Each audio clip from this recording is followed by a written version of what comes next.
Welcome back. I am really excited for this one today. This video has been in the making for a very long time and it's the start of something completely new that I'm doing, but I'll talk about that more at the end. For now, I want to talk about something that has puzzled me for the last few years. It's one of the core kind of concepts that I've been thinking about, and that is my own personal style. You see, a few years ago, I realized that every magician or every great magician has their own touch. They have their own thing that makes them them. And so I set out on a mission to try to figure out who I was as a magician. And I was only 16 then, and I barely knew who I was as a person, let alone as a magician. So it's been a long journey and I'm still not there yet. I still haven't arrived. I still don't know exactly who I am as a performer. But I want to talk about it a little bit because it is one of the most important and the most difficult and time-consuming things you have to work out as a magician. And that is what makes you, what separates you from the pack. When I was trying to ponder this question, I realized that there were kind of two separate areas of card magic that I really enjoyed. I loved the chaotic style of Danny Ortiz and Leonard Green, this kind of freedom that you can give to the spectators. But I also loved the kind of elegant, meticulous side of people like Ricky Jay. And I couldn't figure out a way to combine both of them together. And so I kind of kept them separate. The chaotic side of things informed my magic, and the elegant side was reserved for gambling sleight of hand. And so in that way I kind of compartmentalized them, but didn't really face that issue of how do I combine those two together. But there were a few magicians who I saw who kind of seamlessly blended elegance and chaos together in a way that didn't feel jarring at all. And one of them is Antonio Bourgeois, who I had the pleasure of talking to recently. I've been lucky enough to be friends with Antonio for a little while now, and he's one of the most talented guys I know. If you haven't seen him before, I highly recommend checking out his stuff. I'll leave some links down in the description where you can find all that kind of stuff. And today's conversation was a snippet from a full interview I did with him, and there'll be more about that at the end of the video. But I do just want to kind of inform you that there were some technical issues. I had trouble with my video and my audio. Didn't sound very great, and the video often didn't sync up very well. Those will be fixed in the future, but for today's video, just kind of bear with me with that. But anyway, I won't say any more. I hope you enjoy the video, and here is Antonio Bourgeois. We've been friends for a little bit, but there's a lot of stuff that I haven't asked you. Some of it because I was like holding out, because I knew that if I start some kind of interview thing, I'm going to want to get you on. So I got some like juicy questions. But one of the kind of first things I want to talk about is when I first saw your magic stuff like 2 or 3 years ago, it like immediately I was like, that is the kind of style that I want to go for. And when I was thinking about that, why that was, I think it had something to do with how you kind of blended like chaos and elegance, which in my mind I couldn't see going together. But I think with your style of magic, you do kind of blend those two things together. So could you talk a little bit about that? How do you approach chaos and in that way? That's an insane question because like that makes a lot of sense, but I don't think I've ever consciously thought about that. Mm. I think it came to be because of who were my influences. So like I grew up watching a lot of Denny Ortiz and Juan Tamariz and studying a lot of the Spanish schools. Of course, like I got a lot from that. But then at the same time, one of my best friends is Franco Pascali, and he's like an insane cardist, and like everything he does is perfect and elegant and precise, and it's like it's the best you've ever seen that move done every single time. So like I guess it's a combination from there of like taking approaches from the Spanish school, but also learning from people who are like technically really skilled. Uh, but I haven't, I think, consciously thought of like combining skill with chaos or not skill. You said elegance. Yeah, yeah. I think it has a little bit to do with like if you're not touching the cards and if you're doing hands off and if you're doing anything chaotic, it will like effects tend to feel very magical because it seems like it's not under your control, right? Chaos by nature is not under anybody's control, and if you're not touching the cards, and if you are touching the cards, you should be as elegant as possible. You should be natural, you should be minimalist, like, just the way in which you handle cards. There's a lot of talk around how you can tell how good a magician is by how he's like holding a deck. Like if you see somebody hold it like this versus if you see somebody hold it like this, like you can kind of tell. I think this is a very good grip. Like a lot of times you see people hold cards and they're like this, but this is like relaxed, controlled. Like My thumb is open because I know that I have control over the cards, you know? And it's like, so I think the elegance that you're mentioning maybe just shows a bit of like familiarity with the prop, and it shows that you're like handling it properly. You're not like, you're not doing, you're handling it the way it's like meant to be handled almost. And then chaos comes in like the effect side of it to like make tricks seem more fair and more impossible. But like I hadn't thought about that question before. So yeah. Yeah, and I guess like that's actually a really good way of approaching it, where it's like elegance when you're the one when you're the one holding the cards, but then chaos when it's in the spectator's hands and letting them feel the freedom of that. Yeah, that's a really great point. Because spectators are chaotic, they're not elegant. Like they don't know what they're doing, you know?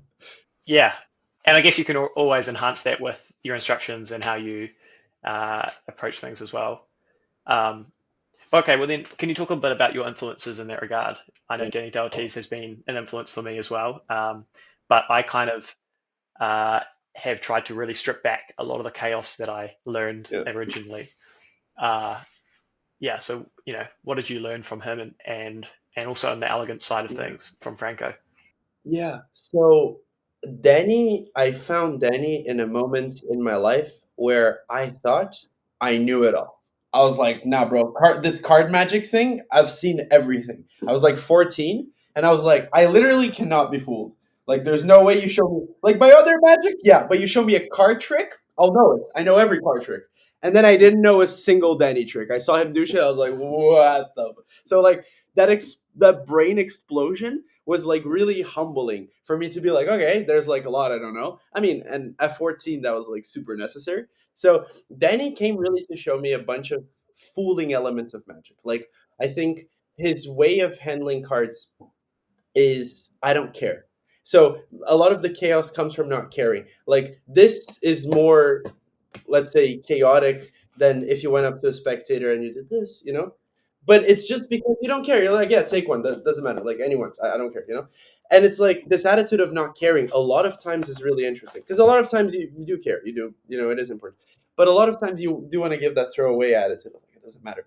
And that attitude gets you so far. Like, I mean, if it's only magicians watching and we can kind of talk methods, sometimes you have to pick a card, and later you can convince them that they thought of a card. And that can only be done if you don't give an absolute, when you have them pick the card. And it's like, it's interesting. The amount of things that not caring about some procedure achieves you, you know?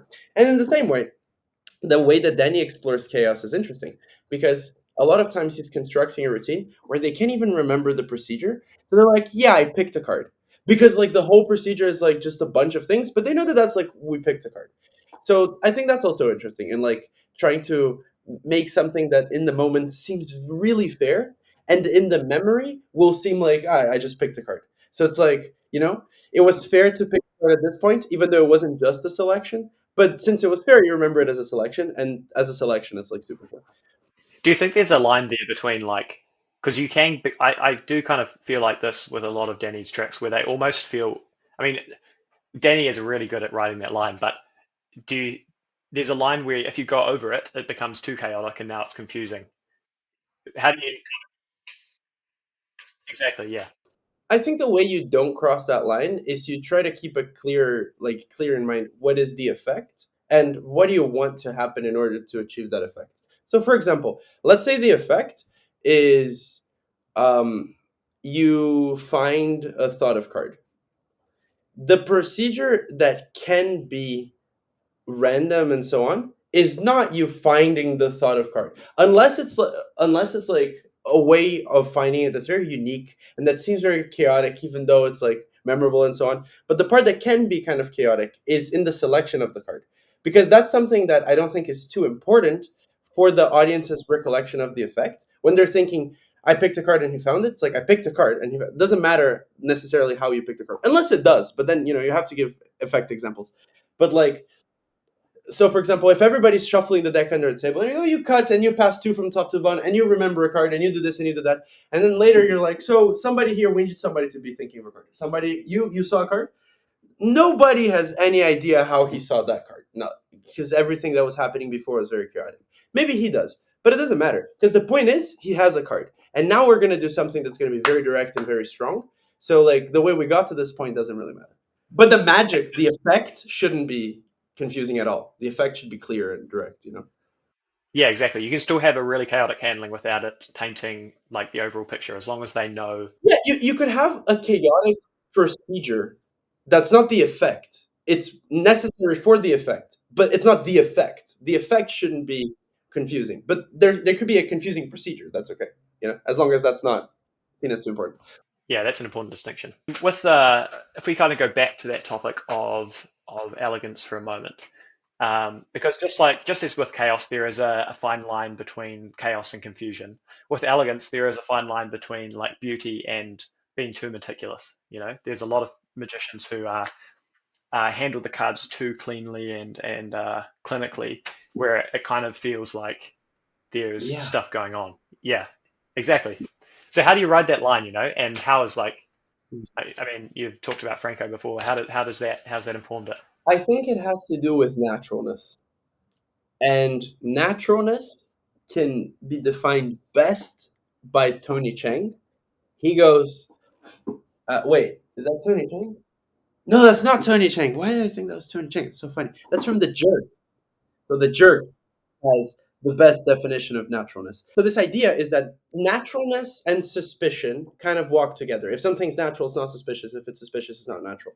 So the Jerks talks about suspicion. Tony Cheng talks about naturalness, but it's like the same thing that you're talking about, just in opposites. So Tony Cheng says that naturalness comes from doing things with the least amount that you would need to do the thing. So here's what I mean. Pick up the deck. Okay. That's natural. But if somebody goes, that's unnatural because you don't need to do that much to pick up the deck. And humans are efficient. So anytime you're not efficient, that's suspicious. So like if I went cut the deck and you went, okay. But if I went cut the deck and you went, that's suspicious because you don't need to do that much to cut the deck. That's the whole. So that's like the Jerk's argument, which is amazing. He says suspicion. Maybe I can find the quote, but I think I remember it. Suspicion is brought by the unnecessary expenditure of energy on the part of the magician. So anytime you use more energy than you would need to accomplish something, that's suspicious. And then Tony Cheng talks about the other one, but it's the same concept. But it's like naturalness comes when you do the least amount to achieve. You know, so somebody picking a card or putting back or shuffling, you should always do like, if I was trying to do that, what's the least that I would need to do? If that makes sense. Yeah, and I also love what Divernon says about that with like be natural, and what I mean by that is to be yourself, because if you look at Leonard Green, he's not doing the most efficient way to cut the cards or whatever, but he's doing the most efficient way for him to do it, and that's the same with like any kind of chaotic style, is that you're not always like the most clinically efficient, but it's about really how it feels, I guess, more than Yeah. the actual actions. So there you go. That was a small part of my conversation with Antonio, and I really got a lot out of it, and I hope you did too. And if you did, feel free to leave a comment down below. I'd love to hear your thoughts on style. It's one of the things I'm really fascinated by. But this was only a small part of the conversation. In fact, I sat down with Antonio for almost 2 hours and we talked about all sorts of really interesting conversations. Everything from being present to chess to creating specific magic experiences for certain people.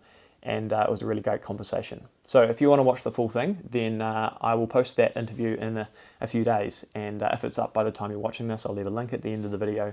Otherwise, feel free to subscribe to see it when it comes out. But just before you go, I want to tell you about one final thing. This video that you're watching is the first video in a new series that I'm just starting.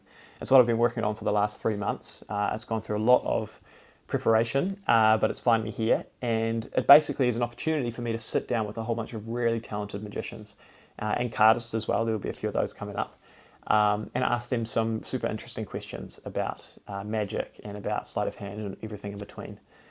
So if you're interested in something like that, I'd love to hear what you think of it down in the comments. This is kind of like a pilot episode. I want to see what you guys think. If it's something you enjoy, I'd love to hear that. Because there are some really awesome names that I've got in the lineup, some unbelievable people that I never thought I'd be able to interview. So thank you for watching. I'd love to hear your feedback, and I hope you enjoy the rest of your day.